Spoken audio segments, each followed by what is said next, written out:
In the year 1997, the future is in chaos and turmoil. Mankind is on the brink of extinction.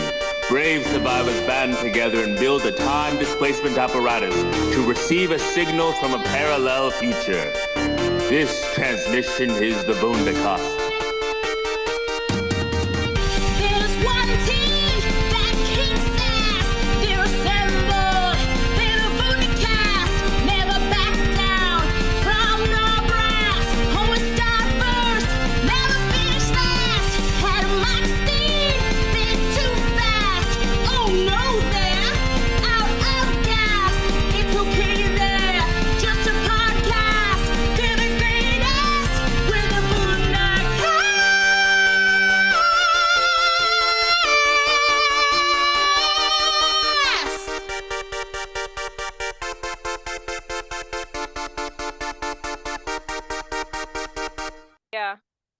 Welcome to the Wundercast, the official podcast of Wunderblog.com, the home of UFF8 coverage. Unnamed Footage Festival 8 is upon us, and I am your host, Stephen. I have a film in the festival this year, Toy Vlog Hunt, and I am so happy today to have the director, Zeddy Chevron, on to talk about their short film Trial.doc.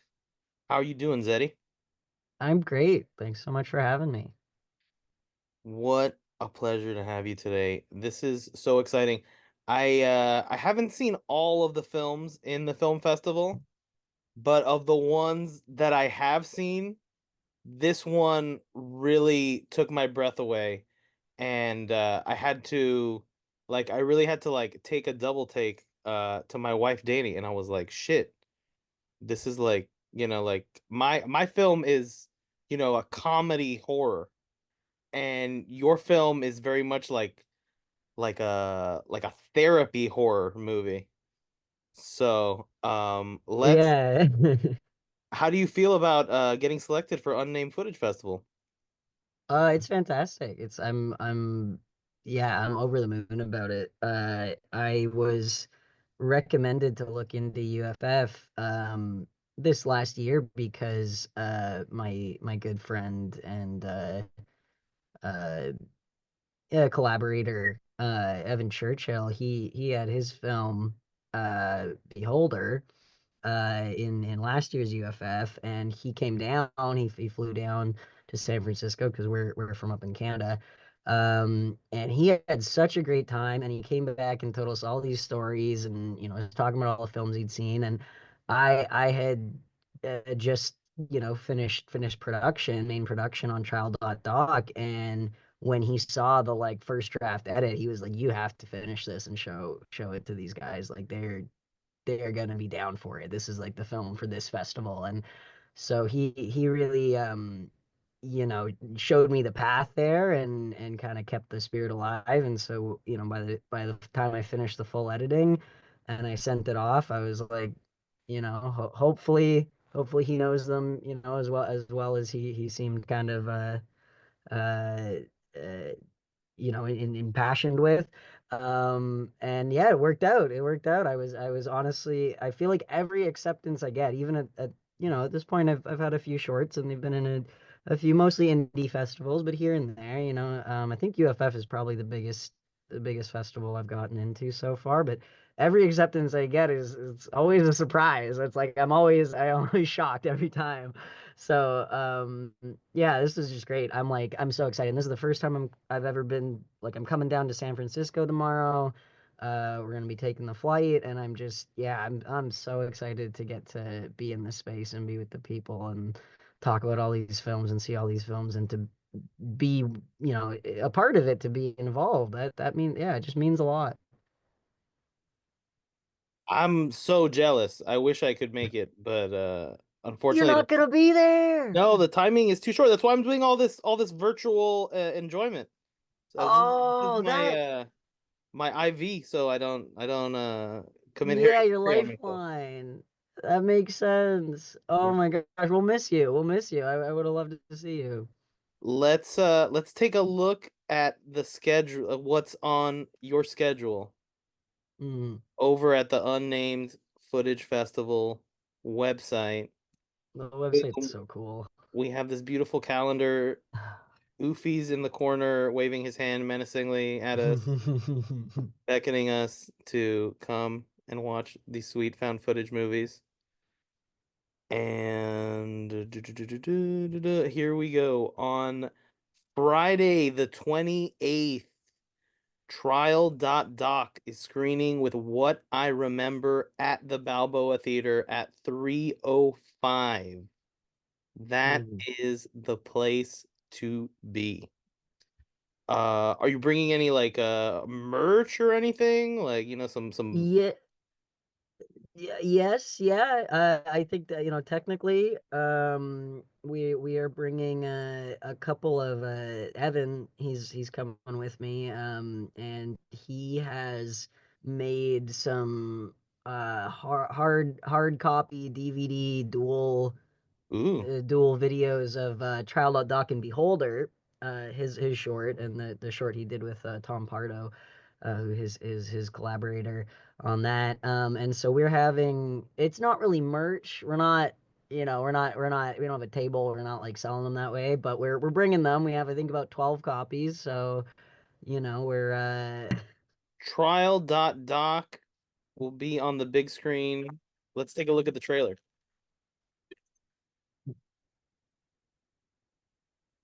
oh my God, I didn't even know I they wouldn't had a call movie. myself a That's survivor.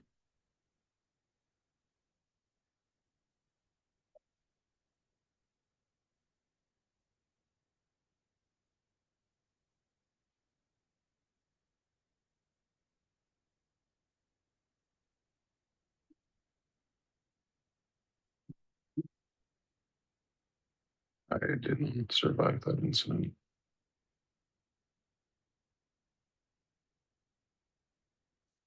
And where?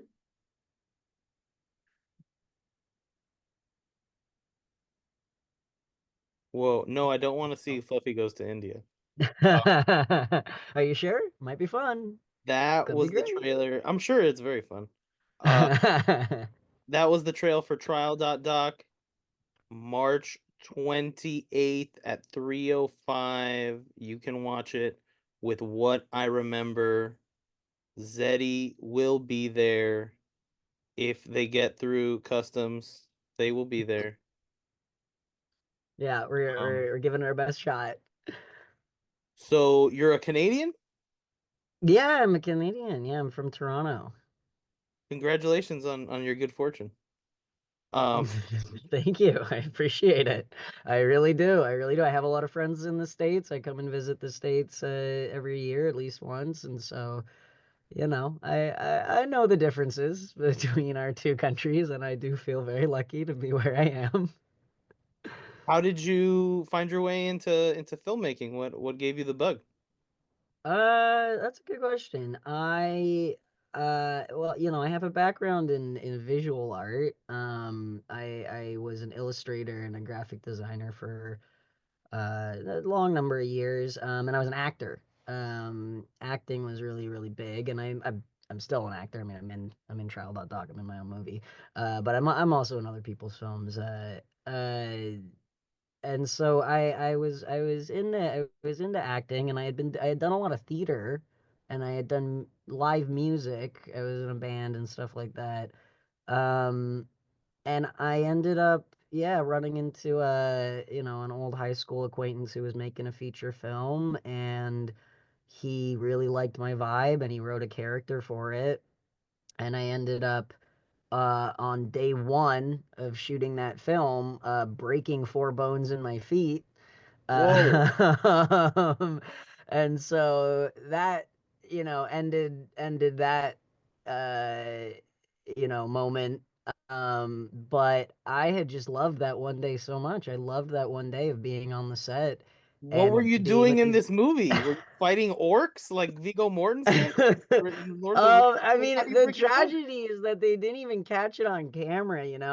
No, it was the silliest things. I've never broken a bone before or after.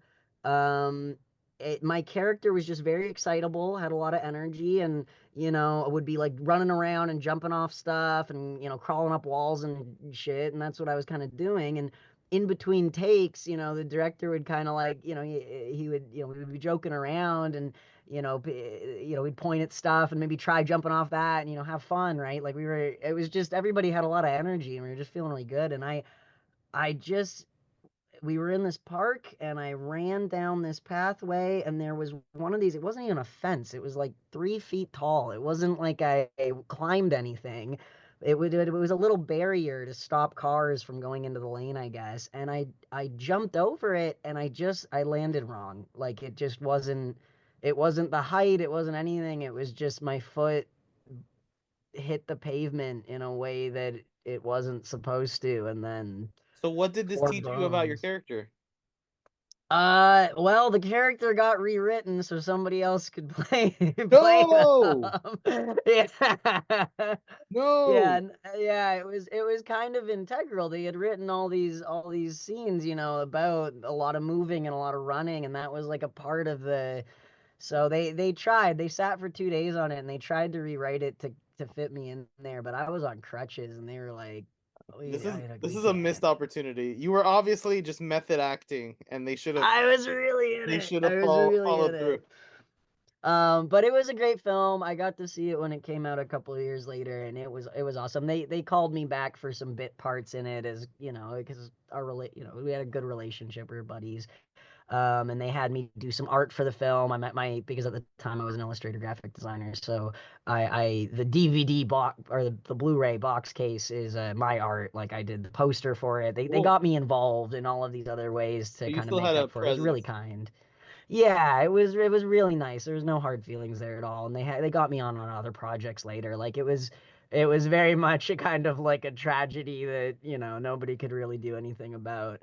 But I just that was it for me. I was like I had that one day of being on set, and I was like I can't leave. Like I love that shit. Like even though I broke my bones, and I still want to be a part of this, and then it just got me into thinking like, I've been illustrating, I've been doing all these comics, I've been doing all this other visual storytelling, and I like music, I like audio storytelling. Like that's what film is. It's just combining these different mediums together. So I want to do that actually. I grew up like loving television, loving shows, loving movies. I was, obviously really, really into art of all kinds. And so, after that, I was like, I don't just want to be an actor. I also want to be able to make my own films. And, I think a great thing about being a filmmaker is that if you're making films, at some point you're going to be on set with somebody and they need somebody to play like a creature or like a dying guy or something. And like if you're also an actor, you can say, yeah, I'll just do it, and you hop in. So I still get to act, through being a filmmaker, and I still get to make all the cool art that I can't make it. I can't draw anymore because I have an injury, a nerve damage, and so I can draw a little bit, but not like career wise, not with the kind of storytelling I used to be doing. But filmmaking has just taken up all that space. Like I actually don't. It doesn't feel like a loss to me that I can't draw the same way anymore because all the stories I want to make in my head, I can figure out a way to make them into film, and yeah, it's just I love it so much now. Do you like storyboard before you film, or is it a I do a little, yeah. I definitely being an artist beforehand, I totally see the way that it plays into the art now. Like depending on the complexity of the shoot, I'll storyboard. I didn't do any storyboards for Trial.doc. It wasn't my kind of thing that needed a storyboard, but the film I did previously to that, I storyboarded the whole thing and gave it to my cinematographer and we talked about it. So yeah, it's involved still, the illustration process. I just can't do it as a career. I can't, yeah? yeah. I get it. So what was pre-production like for Trial.doc? How long does it take to before you start shooting? Oh my gosh, the whole film, like up to the first cut, the first edit of it, was done in 2 weeks. Whoa. yeah, it was a little insane. My friend I've mentioned before, Evan Churchill, he was having a kind of just like a birthday screening of we have a lot of friends who are filmmakers, and he wanted to have an event where all of his friends who had made these films would get to screen something in front of each other, because by that point, a lot of us hadn't gotten the chance to see each other's films. And so it was a great idea. And I just got it in my head that I was like, I'm not only going to show a film I've already made, I'm going to make a whole film for this thing, And I lit the fire under my ass at the same time, in the same like time frame, like a week before. I was also directing another friend of mine, Juliana Romanek. She had written and produced a short called Scarred, which played last year at Sudbury Indie Creature Con and got a lot of praise over there. It was really great.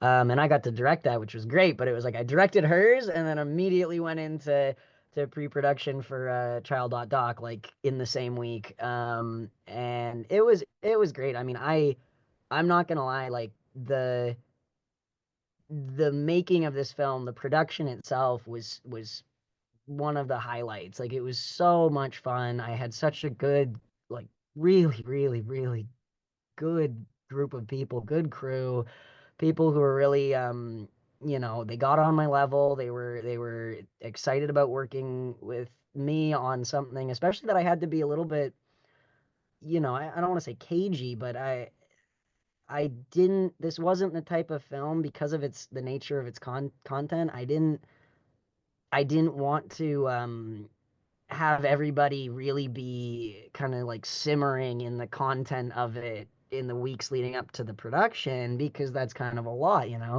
Um, and so there were parts of it that I kind of voided out. I kind of only, my AD was the only person who got the full script of it. Everybody else kind of got an edited script where there was a lot of the dialogue was completely blacked out, and they just saw the first line of a sentence and the last line of the paragraph.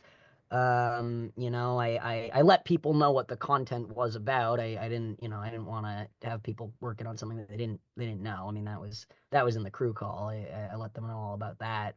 But I just, there were choices that I made, um, around, what was necessary information that each person needed to know. But I think the craziest part about it was that we built I mean, I guess this is spoilers. Are we allowed to talk about spoilers at this point, or should I wait on Hey, that let's one? let's let's let's hold let's put a We'll hold it on. Okay, yeah. on Well, on I on the second I act. Yeah.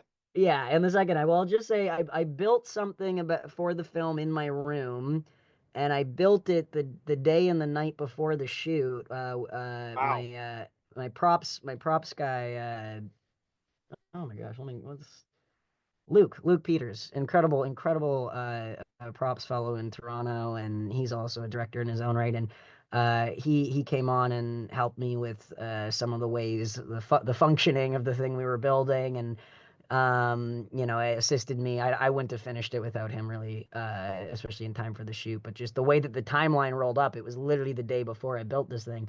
And then my room, because I built it in my room, it was, attached to the floor. It was like stunk up with fumes. Like, I couldn't sleep here that night. I had to find another room. I had to couch surf, because it was like not like I would have died if I had slept in this room with that thing. But yeah, it was, I don't know. I remember it was like 5 a.m. and I had been working on it, and I was in kind of a rough shape, because when you're going at something for so long that you can't even fully really see it anymore, and all you can think about is like, fuck, have I completely fucked myself? All these people are coming tomorrow to make me shoot this thing, and I haven't, this doesn't look good. It's not gonna work, and I'm kind of bummed on myself. And then my roommate and her boyfriend got home, and they peeked in and they saw it. They're like, "Oh my god, this looks incredible! This is so awesome! This is like, oh my!" And they all, they're seeing it, they're checking it out, and it was like, suddenly I realized that I was way too in my own head, and I was really only looking at it from this very, like, overworked and tired perspective. But when anybody else who was on the outside who was seeing it for the first time was really pumped about it. And I remember it felt like I came back to life there, and I just got so excited for the rest of the day. And then I slept for 3 hours, and then I woke up and everybody was in my home, and we, spent, I think it was like solid proper 12-hour shoot. Well, It was just great. It was really, really wonderful. whoa, that sounds like a lot of hard work. Definitely way more work than I put into Toy Vlog Hunt. Definitely, 100%. Um, so if it only takes 2 weeks to write it and to cast it and to secure your own residence as the location and bring on people as crew, how long did you give yourself for editing? A day and a half? Like what did you Oh do? my gosh. Well, that was that was actually the place that was the most breakdown of the whole thing. So I gave myself 5 days to edit it, which I felt, should have been enough, but unfortunately, I mean, I needed 1 day to sleep. It turned out after doing all that. But it turned out that my tech was just in disrepair. Everything was falling apart. So when I was editing the first edit, um it was painful actually. It was kind of misery, especially in comparison to this wonderful shoot that I had just come off with all these people that I was feeling, so good about, and then sitting down and um the tech was just fighting me every step of the way. So it was like I there was stuff that I wanted to do throughout the entire film that I could only do for 30 seconds of the entire film because it took me like 12 hours to do that 30 seconds. Mm-hmm. And it just wasn't going to be feasible, just because of the way that the tech had kind of was at that point. And so I made a very rough cut, a cut that was more like a cut edit. So, all the sound synced up and all the, Mm-hmm. it was the actual clips were in their right place and everything. But the editing that I wanted to do in regards to the censor bar, and I had, from the beginning, the subtitles that I wanted to add, and there was all these like extra little bits, flavors and seasonings that I wanted to do that it just I wasn't able to. And so that first screening, I was so miserable because I think a part of it too is that the film's themes do involve to a certain extent shame, right? And if you make a piece of art about trauma and about shame and about the conflict of trying to uh, stop yourself from expressing this thing that you're ashamed of, and then you've casted yourself as the character, and then you're watching yourself in this position, it was so easy for me to like just hate it, like absolutely hate it toe to tip. And I was so, and then to show it to people, it was like the worst. It was the worst. I was in pain that night. I was really like, this sucks. I am, it's possible. Like the only reason I'm going to try to finish editing this is because so many lovely people worked on this with me. And I really do want to make something that they can, see in the end and be proud of. But I'm really, I don't know, I'm in this bad place about it. And now I was very lucky because the people who I was showing it to were all, friends and people with a lot of love in their hearts. And, you know, some even got some out of that version of the cut. But Evan Churchill, who I've mentioned here a few times, he watched it, and even though the edit wasn't complete in the way that I had kind of envisioned it, um, he completely understood what I was trying to do with it. And he told me his take on the movie, and it was, in one sentence, he summed up exactly what I was trying to do with the edit, that I could only give a little, taste of in that version of it. And that just made me feel so much like, okay, so it is readable, like it is possible. Like I haven't completely screwed this all up. The vision, the idea that I had at the beginning, it is workable. Just because this edit isn't the best version of it, this guy who I really respect and who is really into this media, he can see the story here, not everybody can, but he's able to. And so there's something worth it here. I will finish this movie and I'm going to be proud of it by the end if it fucking kills me. And so after that, I took a month or two off from it. It was important to kind of step away and, because there's no point in slamming your head against something that's making you that angry and that self-hating. I needed to process what I had kind of brought up with all the material there, and then came back to it and did another edit, and then that finished in the summer, and then by December I finished the subtitle edit, which included um yeah, all the bits of little embellishments. But once I got my tech running again and I came back to it in the summer, oh my gosh, it was like, it felt like taking a warm shower, like it was after like a load, like just falling off of you, because it when the tech works and it's like you click the button and it does the thing that it's supposed to do the way that you wanted it to do it, it's like butter. It's beautiful. I had so much fun during that second edit. I felt so good, and I remember that was when I came up with the title for the film, because it had a working title before that. But I was sitting there, I think also because I had taken that break and I had kind of removed myself from it. Coming back to it, I was able to look at the character and not really see me, whereas before it was like all I could see was myself because I played the character. So any amount of self-hatred that I had for myself ended up being imposed onto the film, whereas taking a break and stepping back, I didn't see the character as me anymore. I just saw it as, that's a character played by an actor. Like, I don't need to superimpose.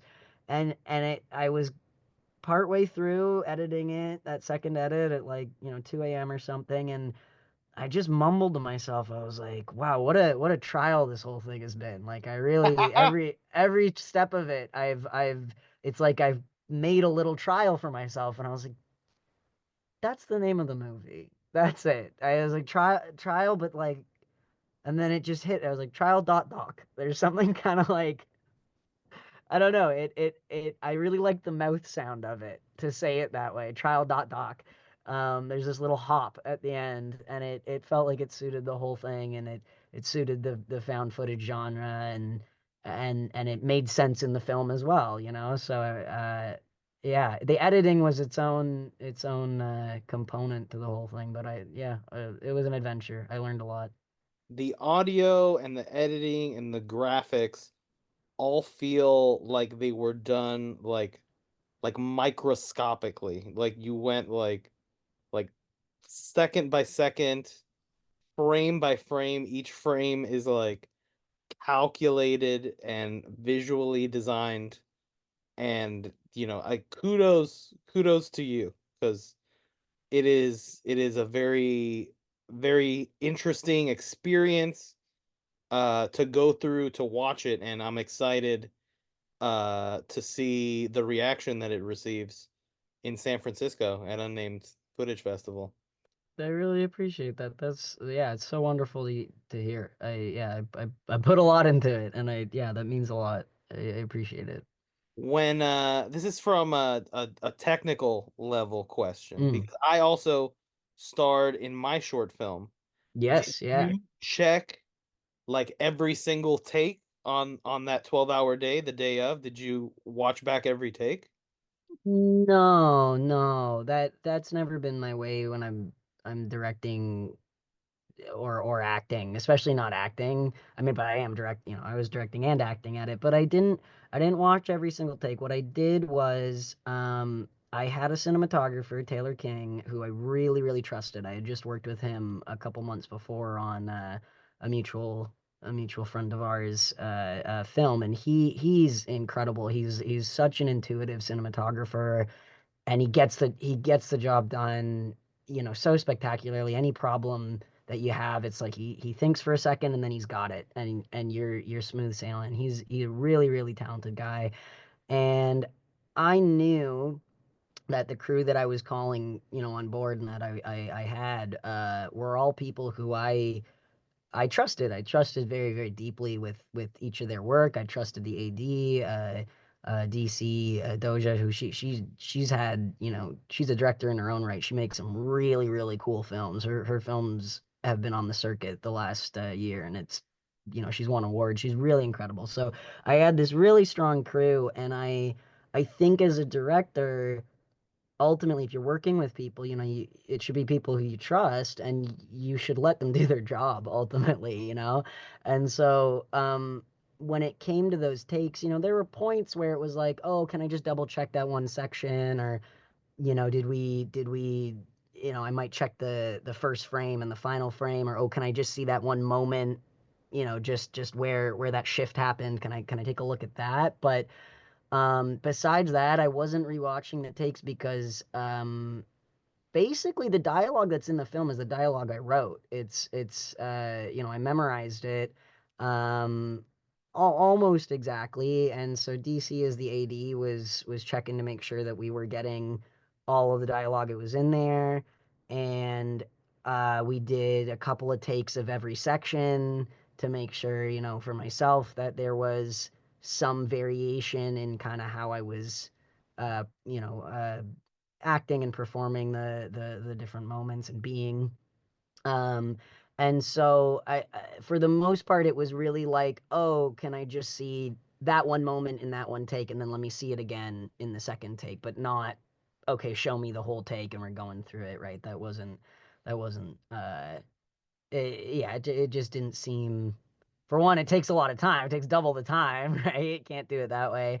And for another thing, yeah, I'm working with really, really talented people who I trust, and I know that they understood the film up to that point. I had you know, productions meetings with them. I had the back and forth with them. They understood what I was looking for and what we were trying to make. And so when there was something that didn't really work, or if it was kind of too similar to the last take or something, you know, they let me know. We had that conversation. But yeah, I think in a different circumstance, like the first film I ever made was a music video, and I shot that almost entirely by myself, and I was also the actor in it. And that was when it's just you as the actor and you're holding the camera and you're the director, like, of course you got to rewatch the footage. Of course you got, you know, but I had people there. I had people with me, and that makes all the difference. So That's awesome.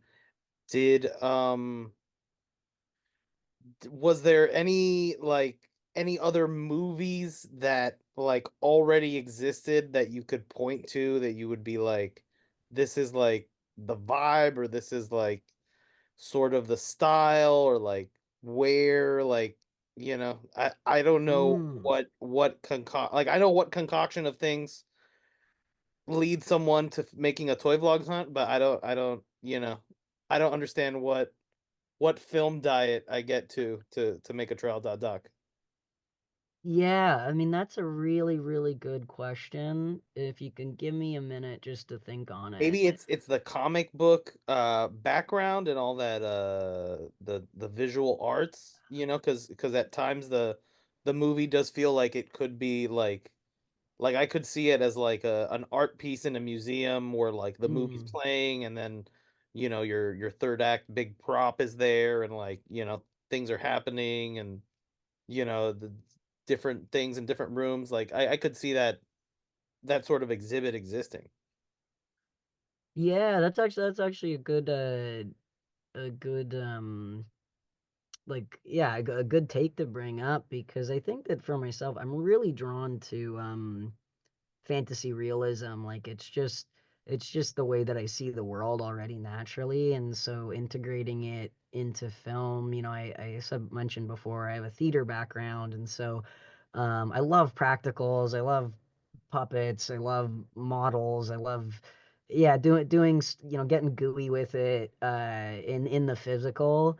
um I think honestly, and it comes to in inspirations as a whole, or things, it really, I yeah, I don't know, I really just, I love the era of art we're in with new media. And you know, the ways in which we're seeing all this convalescence of like, you know, shows that people grew up with and YouTube channels that people are watching and documentaries from decades ago and you know, indie produced documentaries that are coming out this year. And we're just getting all of this incredible art, and some of it's, you know, trashy, but then it's mixed together with chaotic weird shit and, you know, super low budget high art house stuff, and then super high budget like weird, you know, we're just getting such an incredible mismatch, a charcuterie board of fantastic art in this era that we're in. And I I just felt like I could make, like, what I was going to make was something that I don't want to say is a product of its time, but uh uh lives where we're at now, you know, lives in The present. the present in this era where like you are allowed to meld and have things bleed in ways that yeah, just you know, might have been snubbed before, might have been too confusing, or artistic literacy wouldn't have been as diverse and as chaotic as I think it is now. And yeah, I just I saw it in my head. I knew what I wanted to make, and I made it. I think it's likely that probably, like you said, you know, my comics background, you know, this is almost like a talking head for a major part of it. Trial.doc, it's just kind of a talking head. Um, but if anything comes up for me, you know, in our conversation that really speaks out, because you know, I wonder if there's just something I'm forgetting about, and I wanna pay my dues, you know, if there is something that I was really thinking about, I don't want to be like, yeah, it's all original, man. Like, you know, if there was something, I want to make sure that I'm giving it its proper way. But it might just be one of those things where, yeah, everything I've ever watched, you know, all the things I've ever loved just end up kind of in your art, right? Yeah, Just somehow ends up a party. it does, and it's weird, and sometimes it's you know, it's you're giving people too much information about yourself, and sometimes you're you know, just being honest, you know. Yeah, I mean, I guess in that way, like, the at minimum, I can say, you know, I obviously was thinking about like interview, like real, you know, almost true crime, or interviews with I when I was like 12 or something, I came into my church community center, and there was they were playing the Banksy movie, was it Exit at the Gift Shop? Yeah, exit through the gift And shop. Exit through the gift shop, and it, I don't know if it was him they were interviewing or if it was a different graffiti artist, but it's like you don't see his face and they've lowered his voice. And I remember like that being like the first time that I got to see that being done in real life, like not in a cartoon, you know, parodying that, but just actually, you know, blocking out someone's face and lowering their voice so that we don't know who they are.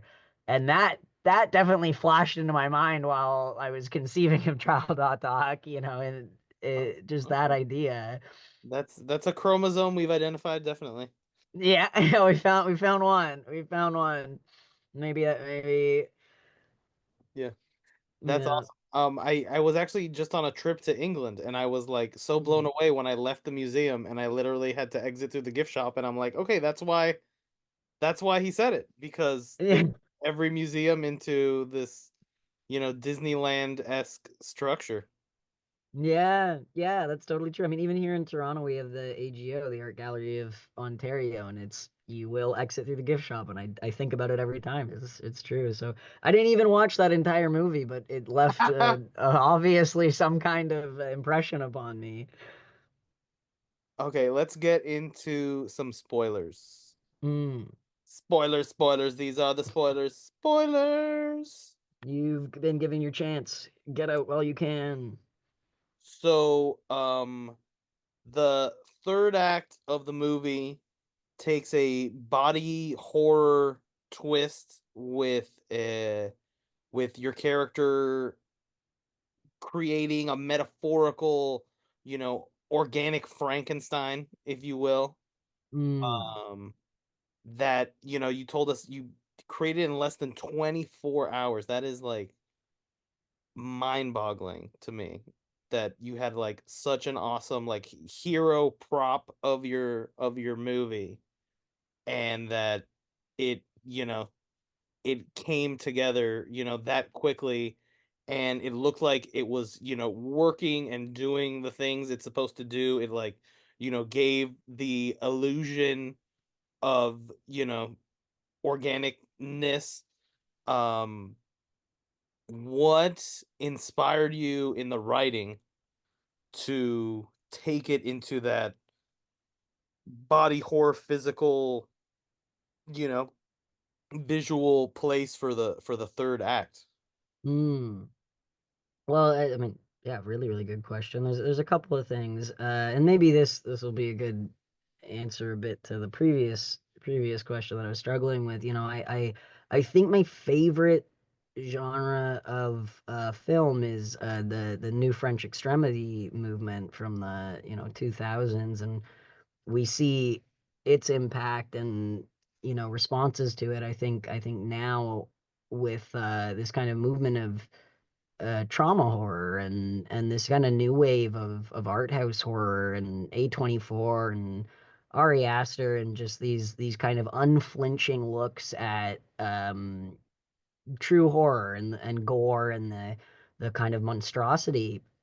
Um, I'm a big fan of getting to sit with and really look at the true nastiness, the reality of something really nasty. Now, when I had first conceived of this film, originally, I call it the homunculus, the body on the ground, which wasn't its I think I originally called it Daisy or something, but somebody watched the film and described it as a homunculus, and I was like, yeah, that's apt, So Daisy the homunculus was originally going to be like the naked body of a man, and I was gonna get an actor for that. And the implication was actually going to be that like this person was being siphoned from, like the perpetrator of all of this discussion was being siphoned from and turned into something else, as like almost a revenge. Like I think I originally on the crew call for this, I called this a rape revenge film because there was this aspect originally that was going to be involving that. um but early on, it two things happened. One, um, the actor I was thinking about using, he had some medical trouble, and so he wasn't gonna show up. And I had plan Bs, I had other options, but when that happened, I don't know, I thought about it, and there was just something that was like, I actually don't think that's where the story is. I don't think that's what's going on here. It's not about, I had really wanted to make a film that wasn't about the perpetrator kind of at all, that wasn't involved with that person or their story or, anything like that. Because I've made a few films that have, thematically been about sexual assault and rape, and in those other films I've taken a perspective shift of actually being really really from perpetrators perspective, to kind of look into that and to understand the psychology there. And I wanted to make Trial.doc is actually very like the reverse, is actually almost like, that person, that situation, or those people, whatever, actually don't matter in this story. It's not about them. It's about the experience of the person who went through it. And so I was like, yeah, I actually I don't like that ending, to have this person be involved and it to be about, focusing on them and bringing back some kind of like feeling by getting something out of like hurting them or changing. Like, I don't know what it just It's wasn't. a trope. It's been done. I think It's that been done. There's you other films that do it really well, and I don't need to do it. I'm not interested in doing things other people have done as much as I can. And so I was like, actually, what's going on here, and the thing that I'm depicting, is this recreation of the self. Like, why not allow that to be the horror? Why not that, like, doesn't that get to be the focus?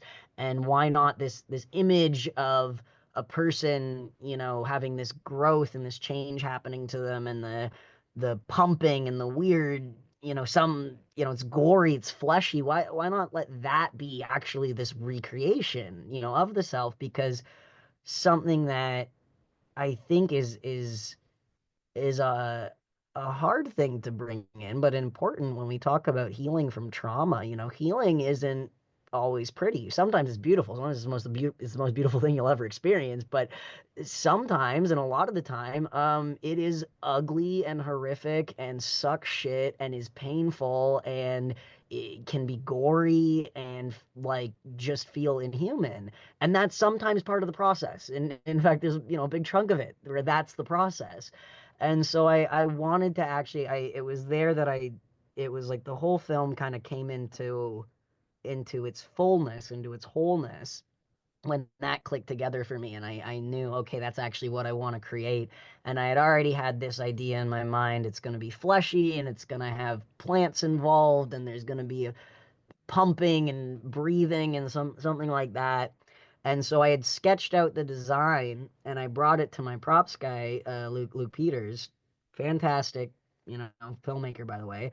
Um, and I said, okay, this is what I'm trying to do. I'm trying to, and I want there to be this, air component. I want there to be this like blood pouring from it component. And what do you think? And he sent me back a video of a shoot that he had just been on, which had utilized practicals to make things kind of come out of piping, and flow out and explode and come out. And he's like, would something like this work? And I was like, that was like exactly what I was thinking. And to see that you've already done this, and to see that you have the answer, like, how to do this, we can recreate this, but with this purpose. He was doing like a party thing, so there had been like confetti blowing out and water blowing out.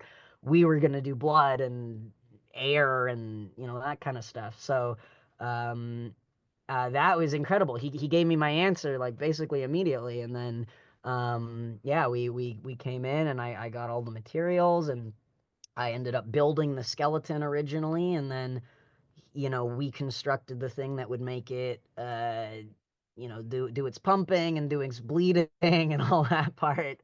So And yeah, what's the price for a Daisy homunculus? How much does it run? actually very, very little, because I got a bunch of the pieces from a friend of mine, Seal Ualtum. They're on Instagram as well. They're an artist and they're a sculptor. And they work at a sculpting studio, and they had all of these shavings from all this foam and other materials that they had sculpted at. And they gave me a big garbage bag full of scrapings. And I went out and got, like, yeah, I don't know, a $10 box of clay. And I think the most expensive part was probably the paint and the filmmaking texture. So there's these little boxes of texture dust that you can buy at hardware stores and film prop stores, that you can make things look kind of gravelly or dusty or gritty. And that was a little pricey. I think in total Daisy was probably around $70 maybe. Whoa, under 100 with recycled materials? Yeah, yeah. With friends and recycled materials, and your local paint store, you can make a Daisy homunculus for around $70, I'd say. That's a steal. That's a steal. Yeah, I was Whoa. lucky. And it added so much production value to the movie, and it really it uh it captures the fantastical realism, in a very uh tangible way, and like we know as the audience that, like, this is all legit, you know what I mean? Like, they're standing in this room with this thing. This isn't a camera trick. Like, it's a beautiful thing. It's a beautiful thing. I Um appreciate it. Yeah. kudos. let's close this thing out with if you have a question for me about Toy Vlog Hunt, I'm open. Yeah, I mean, I would, yeah, I have a question, and then I have, if there was any others, Go for it. like yeah, I guess I was curious in general because the first thing that I really enjoyed about Toy Vlog Hunt was like I love the editing. It's so true to like you go on to TikTok Live or YouTube Reels, and it's just like this is exactly what you're seeing. It's so authentic to the experience of a guy on the internet like this.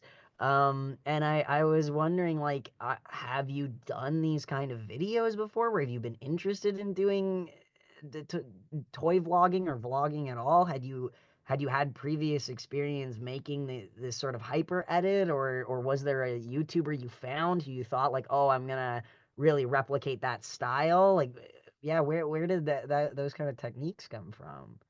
So over the pandemic, I spent a majority of my time watching horror movies and watching YouTube videos. And I'd never really been a huge YouTube person or into like YouTube lore a lot until the pandemic hit. Mm, And then I went down several rabbit holes, and one of the rabbit holes that it took me down was the toy vlogging world and that whole realm of nerddom. I knew that the vlogging style was going to be something that was an aesthetic that I could achieve, that would be extremely affordable to achieve, and would cover up like all the weaknesses that I might have in production and like highlight my strengths. So one of the things that I did during the pandemic is I made like two YouTube videos where I was just like giving synopsises of the Toxic Avenger cartoon series from the 90s. And mm. so in making those two videos, I was really just letting loose and like trying different little camera edits and seeing what I could get away with, and like, playing with all of the editing features on my Final Cut Pro and on iMovie, and like really discovering what I had at my disposal and in my budget. And I almost thought of the movie like silent films look a certain way because Mm. that's how they were at the time, and I wanted to like totally like catch people off guard and sort of make people question whether they had selected the right thing, if they'd clicked the right link. Am I, like I'm worried that maybe a couple people like didn't even finish my short film when they were reviewing them for film festivals and just were like, "All right, I don't care about this. I saw 3 minutes. I'm done." You know? Because it's, if you don't stay till the end, you don't really even understand it's a movie. But yeah, I can't imagine putting it down. There's something really fascinating about it, like perhaps if you really thought like, okay, this person is just like somebody who didn't get the memo and they've sent me their YouTube channel, and this isn't actually like a film, this is just like literally a YouTube channel. I actually could see somebody getting tricked that way because it's very authentic, and I think it ends up making the kill as creepy as it is, on top of that, the performance that you have. But I think that by making it feel so authentic to the real experience of clicking on somebody's hyper like, hey kids, let's go look at this thing YouTube channel, it makes the horror part really eerie and really sticky, and you think about it afterwards, like you just have this gross feeling all over you, which is wonderful, wonderful for a horror film to get to experience. But yeah, I can't imagine if you sit with it and like, okay, this person is I know that they are not an actual toy vlog channel. I know that they are submitting this as a film. I don't think you could turn away after you start it, because it it just really, like, it's almost fascinating. Like, it feels like a little hypnotizing, I think, kind of in the way that those kind of vlogs can be, with so much stimulus around just a guy talking to you and then looking at things, and you're moving through the world, and it seems like at any moment you're going to see the surprise, the toy. It's going to come out and you're going to see it at any point. He's going to find the thing and he's going to show it to you, right? um and then in this context of it being a horror movie, that adds this, yeah, this hypnotizing kind of draw. You can't stop. I feel like when the movie ended, when the film ended, I had to blink my eyes like a bunch of times because they were so dry, because I wouldn't blink while I was watching it. I was like, Oh, that's so what is sweet. gonna happen? I don't want to miss it. I don't like, this is insane, yeah, I don't think anybody who reviewed it, tossed it out at any point. I think it's very much a captivating film, and deserves to be seen and deserves to be where it is. That's very sweet. I was also a teenage theater kid. Oh Uh, yeah. yeah, I went to a magnet school for drama in high school. And so I Wow. took a lot of that background with me to make this. And when I was shooting in Target, or the store, as I should say, it I was trying to film it like I thought the character might film it. And when I Mm. was trying to write the dialogue for the voiceover, and the largest chunk, I was, really just trying to channel what this grifter character would say without, without going too far. I did like three different like improvised drafts of like my toy commentary, and then with my co-writers, D-Rock and Danny, they helped, Mm. rein in my best impulses. Yeah, that makes sense, because it feels very, very tailored. Like, the end result, it is that perfect length of, it gets its point across. It allows you to sit within what it's doing, the motion of it, but it doesn't feel like it overstays its welcome. It doesn't feel like it's overplayed or overdone. It feels like that right level of energy. The character's holding that right level of energy that you see these guys on YouTube have. Yeah, I think it is. It's very, very well tuned. So you didn't have any reshoots at all for your movie, or any like pickup shots that you got or anything?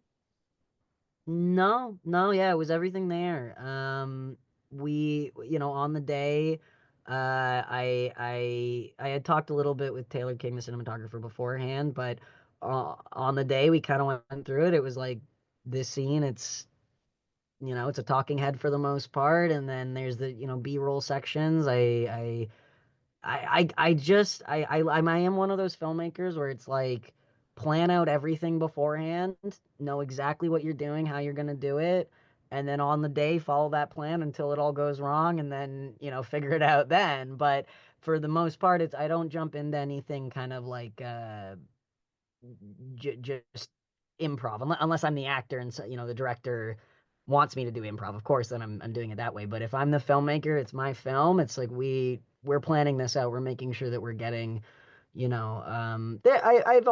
had to go back for B-roll and on different shoots before. I'm not saying that if you can plan, and sometimes you still end up needing to get a reshoot or a B-roll. But no, I was very lucky with this one. I didn't have to do anything like that. We got it all in the day. So I felt like I was like doing 100% reshoots the entire time. I Oh felt yeah. like, since I had no budget, that at any moment I could just throw any piece of footage away and reshoot it. Because the only thing I Mm. ultimately paid for was, I paid $70 worth of toys, which I've only showed $11 worth of the toys I bought that day. Uh, and I bought a two like pints of fake blood from Amazon, called "I Can't Believe It's Not Blood," that worked out fantastically. Right. Yeah. Washes out great, but the kill was originally shot totally differently, and my Really? producer Danny was like, "This is horrible. This is this is a horrible. This is not the way to do the movie at all. You have Like to it reshoot just wasn't it." it wasn't made well, or it didn't hit in the right way, or I'm so Um, curious. the way that it is in the movie now, you get a kill. Yeah. In the original version I had, it was just a dead body in the background, and I didn't even shoot it that well, and it was like very static, and the I was trying to do like a lighting thing that, Mm, didn't work, and just like ended up washing it out and like not really giving that effect that I wanted. So Danny was like, reshoot it, and I was like, all right, fine, you're gonna be there on the set that day, making sure the blood is the way you want it, and you have to be my safety check, because since mm, I'm in front of the camera and holding the camera, like, I need someone there to help me be quality control. yeah. Because my Yeah, my very first much. impulse as an actor is always, okay, that's good enough. F it, let's go. Which is a great mentality to have as an actor. It's really important to be able to release and just let it go and say, yeah, that's it. That's the take, you know? Um, it allows authenticity, I think, but it makes sense as a filmmaker that, I mean, that's the hard part. It is really hard to do both at the same time. I think you should be proud to have created a piece of art, being the filmmaker and the actor. It's definitely like, for myself, I kind of only do it when I know that a piece is going to be very either taxing, or in Trial.doc's case, it was like, I've written this huge script and I'm not going to find anybody who can memorize it in a week, you know? Like, I can't, that's just not going to happen. I was like, I can memorize it because I can sit here and stare at it for hours and hours and hours, but it's my film, you know? I didn't want to put that on anybody, and I also didn't want to, it would have, as a director, I care a lot about the safety of my crew and my actors and the people who are working with me. And if an actor was going to have to perform the role that I did in this film, I would have wanted to have a lot of pre-production meeting, like would have wanted to give them much longer than a week to prep, to get into that, headspace, and to make sure that they trusted me and they trusted the crew, and, they felt Yeah. comfortable and all that's like, it was just emotionally, it was a big thing to have asked of somebody else. And, maybe in the future when I can pay somebody to do that, I would, and I have more time and I have a producer and all those things, that would be wonderful to get an actor involved like that and to do that work with them, because that's really, really where I love directing, is working with actors and getting to do really, difficult things with them, and create, powerful art that way. But for this one, it was just like time and money and all character stuff, like all these constraints. I'll just be the actor, I'll just do it.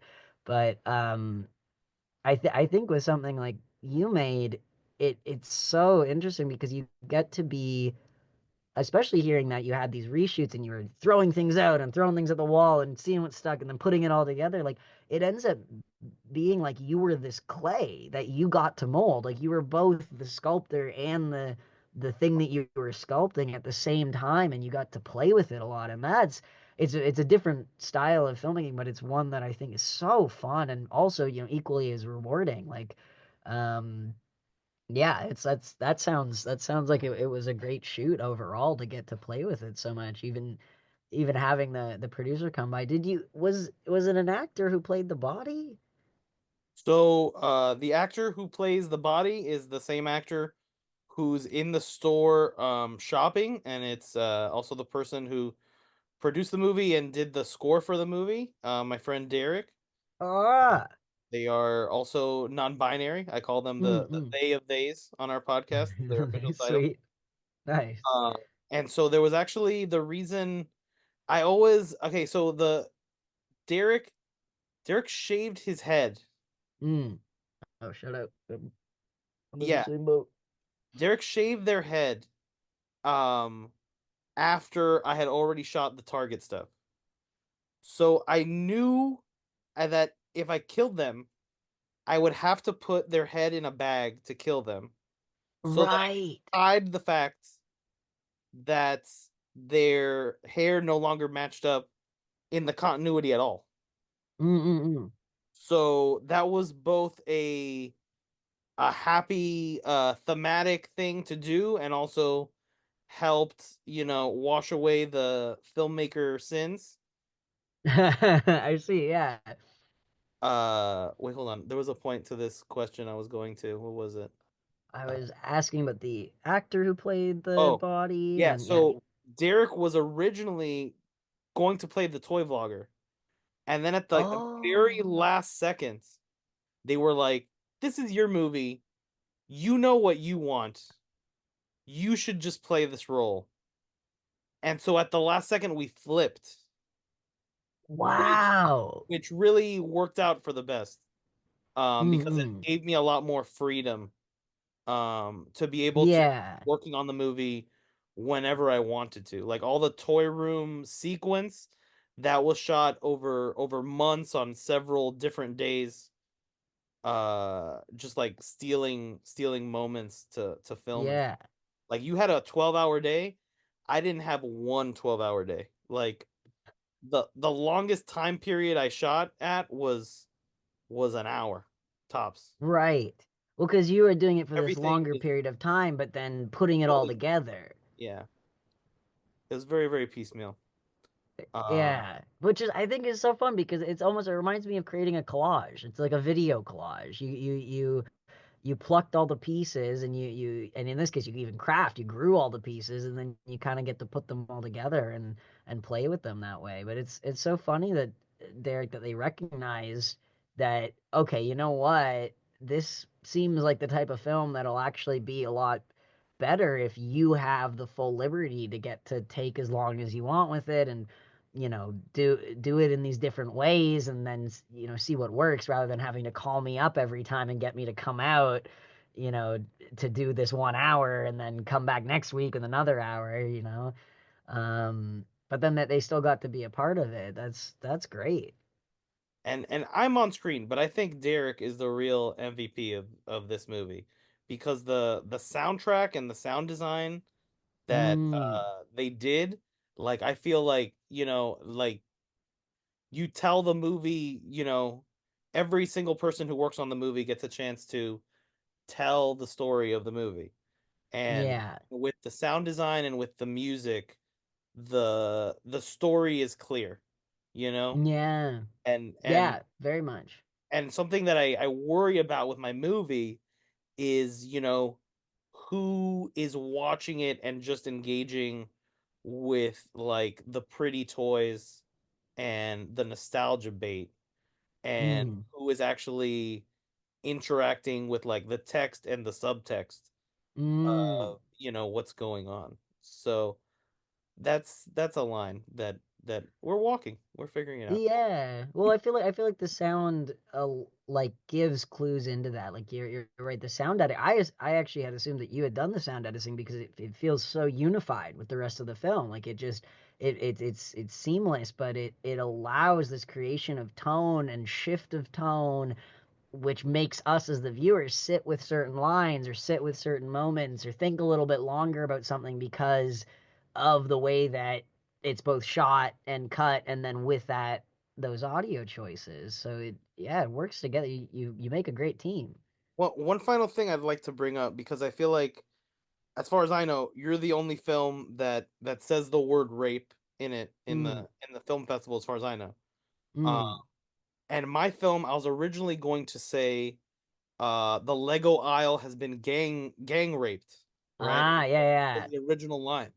Mm, And then, it occurred to me that like that's way too on the nose, and like this person mm. wouldn't say that because there would be YouTube censoring things. Yeah, they would censor that. And Yeah. so I went with gang graped, and I really wanted Yeah. to overemphasize that part so that, the younger audience, and the younger viewers who are familiar with that sort of YouTube minutia Mm-hmm. might pick that up subconsciously. Yeah, well, I think it's also like I don't there was I I don't know if it was a South Park bit or there was some cartoon that back in like 2000 and so I grew up watching like Adult Swim and like I was like 7 watching South Park. Like I got into that shit way too young, but like there was some cartoon in like the early 2000s that like there's like a grape and then it's like the joke is that they're talking about rape, but they're using the word grape and stuff. And I think that actually is just one that like it makes sense to me why in new media that's the word that people will replace, you know, rape with because you can't say it on YouTube and you can't say it on these social media sites. People also say, you know, I guess like essayed. You'll hear that all the time in vlogs and stuff. And I really did make the choice to use the word rape very, very clearly and as you know as many times as it was necessary within the sentences that the character is speaking, um, because I guess I just I do find that unfortunately the censorship that is kind of necessary for YouTubers and you know internet personalities to use has resulted in kind of like us not being able to talk about these things as they are, like just as they truly are and directly. It's like we have to put asterisks and we have to make different words and we have to say, you know, corn instead of porn. And we just, I don't know, like We shouldn't have to to me, sugarcoat, you know, you shouldn't everything. have to, yeah, and especially I think with rape, it was like, you know, I had wondered if the character would say sexual assault, you know, instead more often, right? And because that is, I do find that in general, like when you're discussing this kind of stuff, there's sexual assault is a little bit softer to say that's you know that word instead of rape. But like, yeah, we shouldn't have to sugarcoat something that is truly horrible. I do think it makes sense that your character says gang raped, and I thought that a lot of the lines that your character said were very funny in how, you know, awful they were, but it makes sense. Like there that guy exists. Like he just it felt real. Like there's a guy out there. I've met him before. I'll meet him again. Who talks like that? Who says these things? Who makes the jokes that your character was making? Who has the worldview that your character has? Um, and I you know obviously your character also murders someone. Hopefully I don't have to meet that guy. But you know I just it to me it felt very authentic. It felt like it by allowing him to be kind of like almost you know stupid and silly and playing into these like modern tropes for how we talk about things and use this contemporary slang like it just read as yeah very very very authentic and very real, um which yeah once again it adds to the creep factor. I this week I binged Horror in the High Desert 1, 2, and 3, and I feel like those I was thinking about them when I was watching your short because I think something effective about both those films and what you're doing with Toy Vlog Hunt, um, it is that by making it feel so real, making these kind of mundane, the you know in Horror in the High Desert it's the documentary and then here it's the vlog, by making these things feel just so authentic to the true experience of watching a vlog or a documentary, the horror actually doesn't need to be high budget or you know show me something super intense and you know fucked up that's like you know well beyond all of our means. The horror is like truly scary and creepy and eerie and terrifying in some cases because I've just been watching something that I really feel like is real. It just feels so true and authentic that then when you show me the scary part, even if it's just you know a couple of seconds or some blood or whatever, it's genuinely scary. It works because I've been drawn in, right? So it's really strong art. I find it to be really strong art, and I think choices like that of having him say yeah gang raped, like it results in a more authentic feeling film ultimately. um I do believe that this guy is nasty and kills someone and sees it as silly. You know, like I see that all, and it feels true. It feels true about him. It doesn't feel like you invented a flat character or a 2D character. It's like, yeah, this is a guy. He's real. He exists. You can go to your local Walmart and find him right now. If you type in Star Wars on YouTube, you're gonna get like 10 videos with Yeah. people saying the exact dialogue that I say over and over, over and over, Yeah. for decades. It's insane. Is there anything you want to plug before we close things out? Oh gosh. Sure. I guess I'm Zedric Zedward on Instagram. But specifically I'm part of a film collective here in Toronto, Femur Dreams. And they have an Instagram and I highly recommend checking out us there. So that's FEMUR.DREAMS.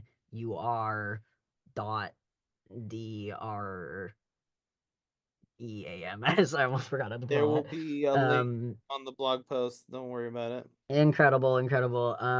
Yeah, that collective is really awesome, and we're a group making films together, and so there's new stuff kind of coming out throughout the year, and you'll see a lot of neat things, and see some of my collaborators and the people who I really admire, and some of the people who got to work on my film. So yeah, I recommend checking it out. That's badass. I March. Where were we? Hold on. One last plug. Oh yeah. March 28th, Friday, 3:05 p.m. The Balboa Theater. What I Remember and Trial.doc is the place to be. And there may or may not be someone with a trench coat full of combo DVDs. Combo DVDs. I Hit me don't up if are interested. I don't May know. or may not. We'll see. But definitely, and the festival itself. I can't believe that I let this out. But like, yeah, if you can make it out to my film, to Alex Hera, who what I remember, I'm playing before that. If you can make it out to any of the other films or any of the festival, it looks incredible. I'm over the wall. And yeah, if you see me in my trench coat, hit me up, and there's possibly something there. They have been Zeddy Chevron. I have been Stephen. And remember, kids, when you go to Unnamed Footage Festival in San Francisco, take lots of pictures, take lots of video, and hashtag it on social media so that everyone can see what they missed out on. Okay. Boom. Hail Thunder. Hail Thunder. Wundercast? Give it up for Wundercast, man. What an adorable name. You're listening to the Wundercast. What's up, everybody? This is Jason David Frank, Green Ranger. You're listening to Unnamed.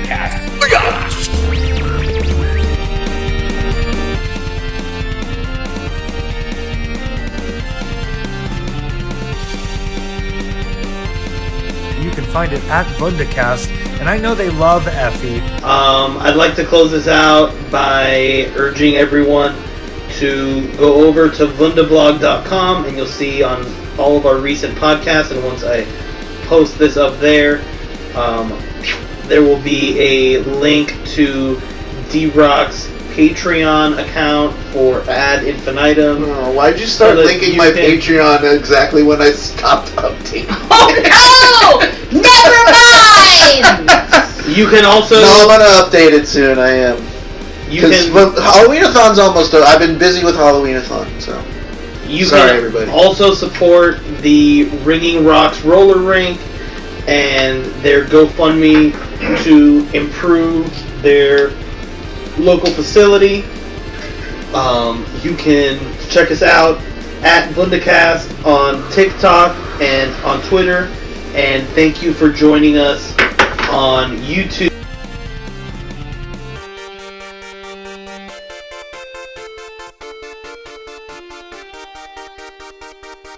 Subscribe to the Wundercast.